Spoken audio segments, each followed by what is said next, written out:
Menteri Sosial Saifullah Yusuf menegaskan saat ini kementeriannya tengah melakukan pemutakhiran sebagai bagian dari transformasi data yang akan jadi panduan dalam penyaluran subsidi atau bantuan sosial. Pemutakhiran ini juga berlaku bagi para penerima bantuan iuran atau PBI BPJS Kesehatan. Namun Mensos menyebut warga yang terkena penonaktifan bisa melakukan reaktivasi dalam 3 bulan ke depan. Di samping itu, penyakit kritis yang memerlukan perawatan berkelanjutan tidak boleh ditolak rumah sakit dan biaya ditanggung pemerintah. Tahun lalu, ini evidence base-nya ya, tahun lalu itu ada 13 juta lebih yang dimutakhirkan atau dinonaktifkan.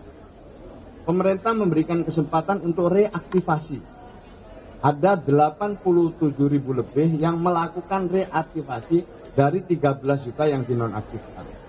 Jadi ada pemutakhiran itu. Tahun ini itu diperkirakan ya sementara ini masih 11 juta yang akan dinonaktifkan. Tetap dengan bisa melakukan reaktivasi dan diharapkan oleh DPR nanti reaktivasinya lebih cepat.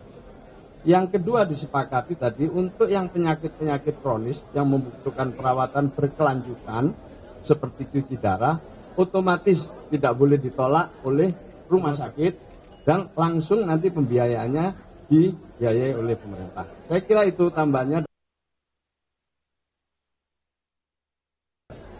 Ini hanya untuk memberikan waktu kepada mereka, ya jangan kaget lah.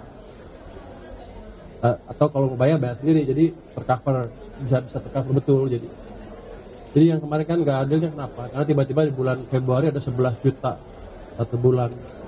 Kan kaget semua karena belum ada pentahapan yang terukur waktu itu ya.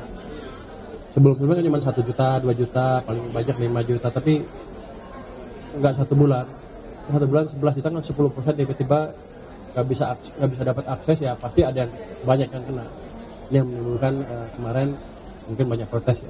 Ini diperbaiki dengan sistem tadi, nanti ke depan 3 bulan kalau dia nggak masuk ini akan diberitahu 3 bulan sebelumnya.